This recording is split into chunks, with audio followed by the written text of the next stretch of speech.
What a blessing it is to be in the idea of a new dawn. Not just is this just a good theme, which it's really a great theme, but it's really a new awareness to right now, from this day forward, we can really give birth to a whole new change in our consciousness.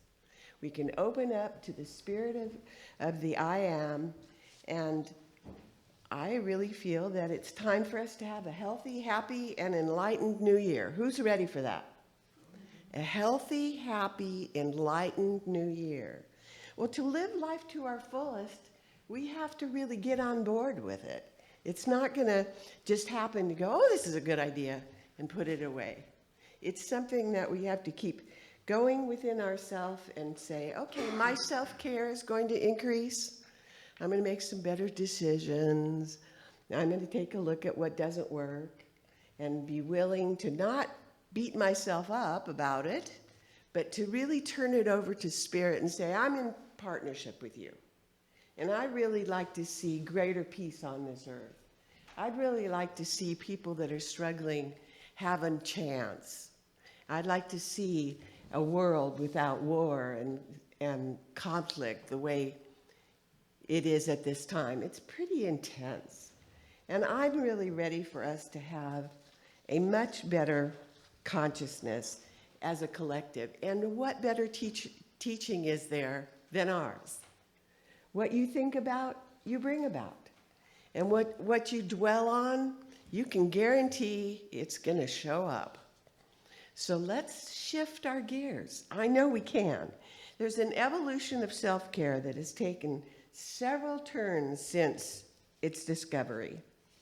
Self-care started in the medical field with a similar meaning as it has today. But today we have such great wisdom and access to the tools of awakening that were never there before. What you think about, you bring about. What you ignore or try to push away, just guaranteed it's going to show up. So what I know is that we're cultivating a new collective habit.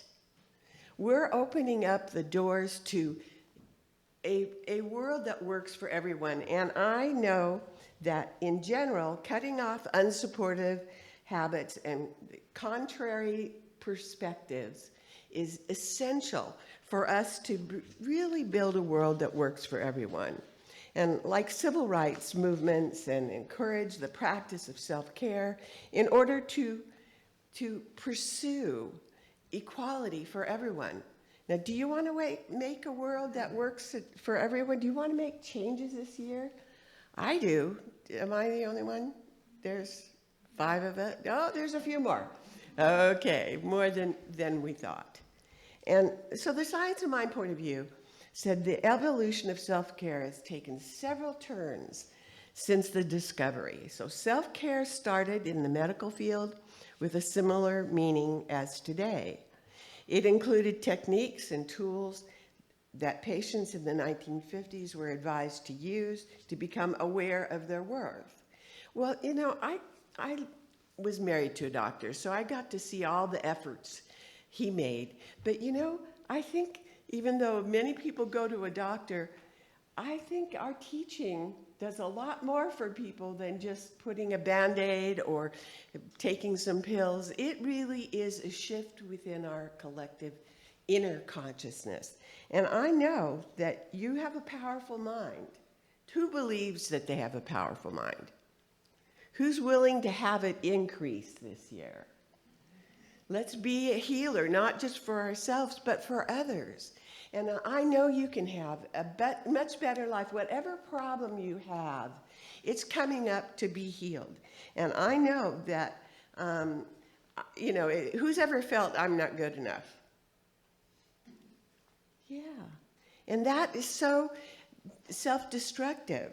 We are good enough. God created us good enough, but sometimes we don't feel like we are because we think, well, I haven't been trained enough. I spent almost my whole life learning this or that, After college, I became an interior designer, and then I became a teacher, a science and mind teacher, and I spent many, many, many years. And now I'm trying to integrate what I haven't really fully integrated yet. Is there anybody else that's working on that too? Well, good, because we can bring forth wonderful, wonderful things. Self-care without action is absolutely non-existent. It doesn't exist. The science of mind philosophy is grounded in the power. How many of you found the science of mind quite a long time ago? Me, I was 20. I'm still working at it because it's a powerful teaching. And when I know that I'm integrating it, when I start my day and I say, sit down, do your prayers, do your affirmations, and really sit in that consciousness so that I take it with me throughout the day. And if at any point you catch yourself, oh my goodness, I didn't do it, so stop. And even if you're just in your car, sit wherever you are and get yourself centered in that truth. Because spiritual perfection isn't just going to come to us without us practicing. We're all individualizations of that divine consciousness. You are a radiant light. You are a beautiful light. You sing like joy. You are love. But sometimes we don't believe it anymore. So then we let other things bother us. And we need to improve our love for ourselves. We need to improve our love for our families. Just like she shared her love for her dogs. I believe they're dogs. I'm a major dog lover. I love everybody's dogs. And dogs are God backwards. Hello, I don't think that's a mistake. I don't think, oh, no, that was just, somebody just didn't know that. No, someone knew it. It was the source. And that precious, they'll come up to you and what do they want to do? They want to lick you. That's a kiss. And I just watched a movie recently of someone who had a dog, and the dog, I forget the name of the movie, but the dog kept looking for him. He had passed away quickly and young, and the dog kept going to the place where he used to wait for him every day. And that's true about animals. They have an incredible love for us. They'll be there all the time. And so it takes 3 steps: our thoughts, our feelings, and right action. It just says action, but I think it's right action. What's the right action for you to take? What's the thing that's going to help you feel better about yourself and help others feel better about themselves as well? So an example of this is you can't think about going to work in the morning and expect your thoughts to take you there. How many of us would think that? No, of course not. But we kind of do that sometimes. We'll show up physically, but we're not there emotionally, or we're not there psychologically, or we've got a problem with this one and we're annoyed by it all day, instead of blessing them and blessing ourselves, saying, Spirit, elevate my consciousness. I want to take conscious steps forward to unfolding my perspective. I've been doing this with someone who's really tough to feel that way about because of just behavior. And part of me wants to go, well, forget it. It's not going to work with that person. And I said, no, you can't do that. Spirit gave you this opportunity for you to see that you can forgive even when that person is doing very mean things, taking things that are not theirs. There's a whole list of things. But I'm trying to be kind and supportive, even though that's the opposite of what's happening. So we can do it. And self-care starts in our mind. Conscious care also starts in our mind. And we can just say, I know that there's a power for good in the universe, and I'm using it today. I'm using it with this person. I'm using it with this circumstance. I'm using it with my career. I'm using it wherever it is that we need the energy to be lifted. We're going to hold that place. If self-demeaning thoughts are visiting our minds, we're unable to use the mind very well. Who's ever had a self-demeaning thought about themselves? I think we've all done it. And mindful practice meditation does help. It eliminates it little by little. It's not very obvious at first, but after a while, you'll notice. I'll give you an example. I had this much ice on my window this morning at my car, and I needed to leave right away, but I couldn't see out my window. And so, now mind you, I'm really stubborn when it comes to determination, and so I had to drive up my hill with solid ice on my car so that I could get to the parking lot next door and get in the sun and try to get rid of the ice. Okay, so mentally, when we've got an ice shield that's blocking our faith and trust in a power greater than ourselves, then we have got to go, okay, Spirit, help me. I need to believe in this. I want to believe in this. I want to try to believe in this. I know I'm not right there yet, but I know I can because you can, and we are one. So I'm going to just pray from that place. And I'm going to know that there's an impact that's going to shift, and the results and understanding of this teaching will open myself up and bring forth great good. For not just myself, but everyone else. There's a power for good in the universe, and you can use it. I'm going to share a little story with you. Gary was a school teacher, and he believed that he didn't have time for any self-care, and so he didn't do anything that was supportive of himself.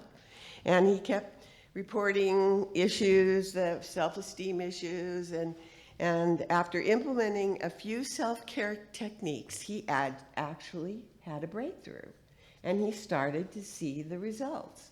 And it was enough for him at first to see that his confidence was building, and he wasn't quite so negative, so people didn't want to run away from him every time they came and saw, go, uh-oh, here he comes.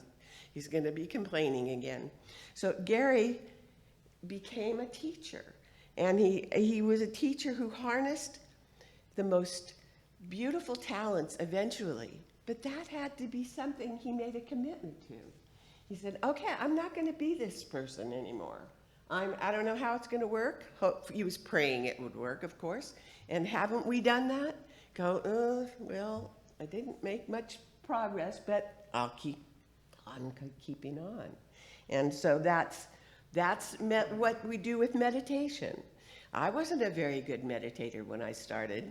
In fact, I'd always catch myself thinking about something else. I go, what happened to meditation? You disappeared. Meditation is a focusing technique, and that improves and tames our mind. And who has had a little bit of trouble trying to be good at meditation? Okay, good. So it could be done anywhere at all, which for me, I can't do it just anywhere. I'm a little pickier.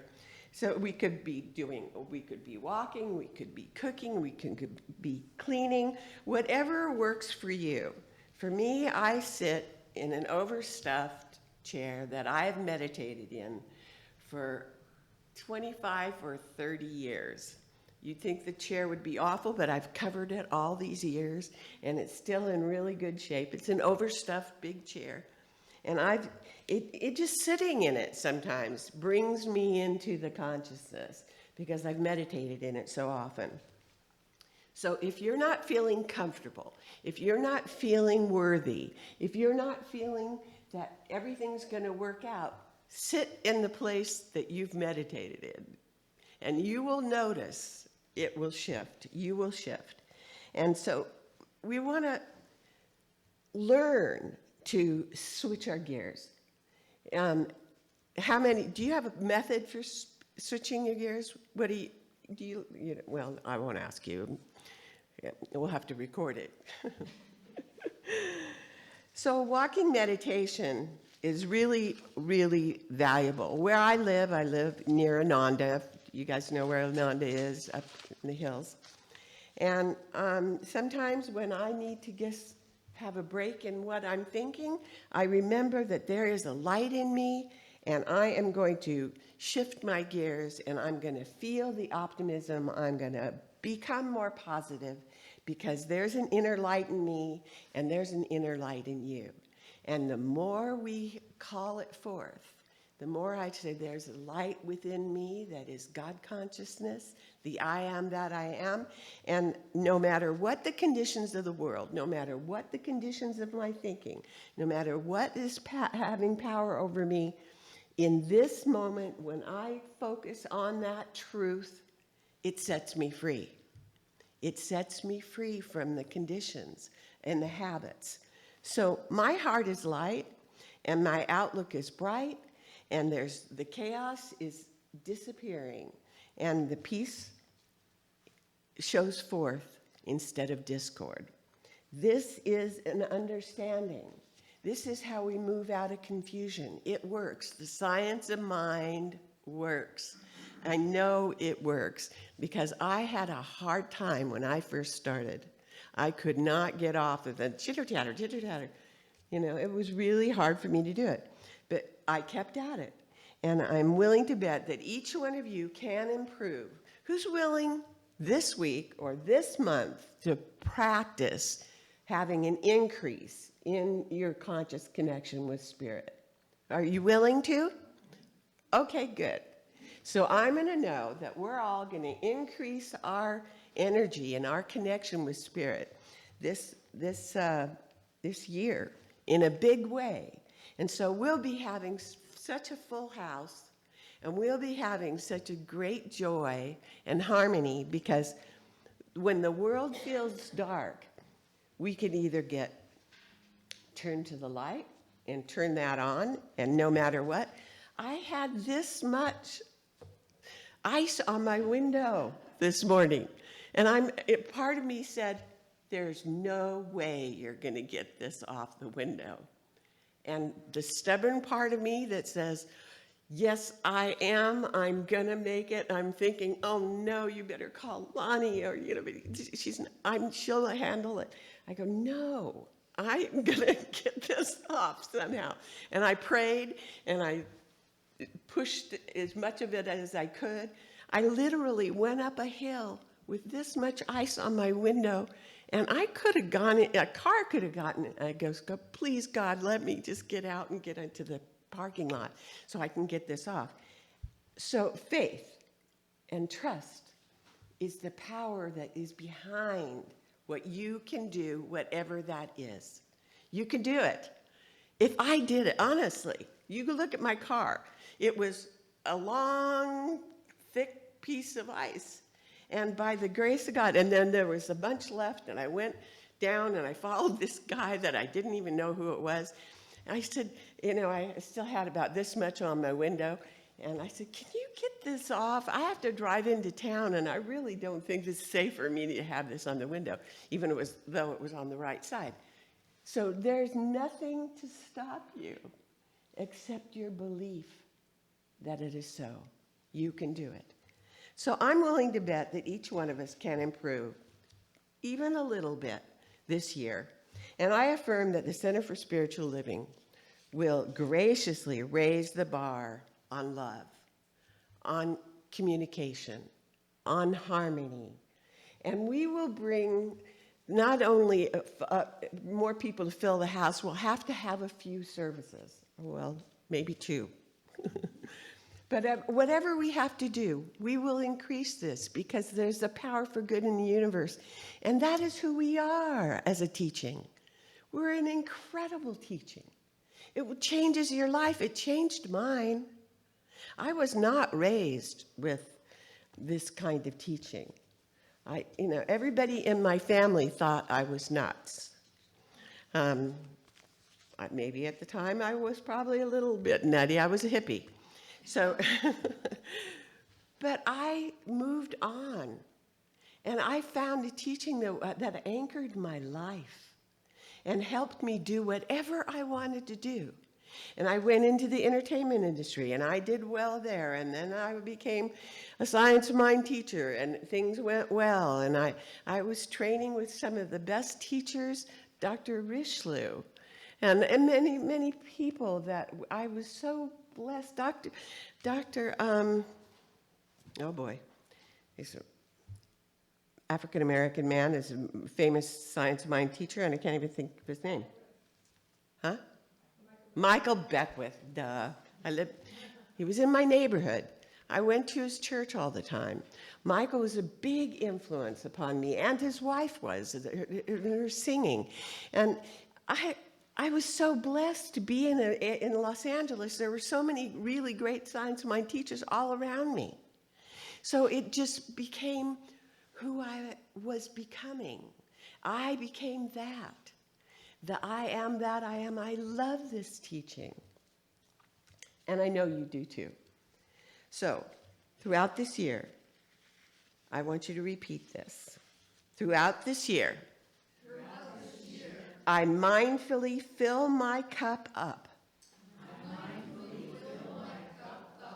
with the love of the I am that I am. Are you sure? Yes. And so it is. Amen. Many blessings.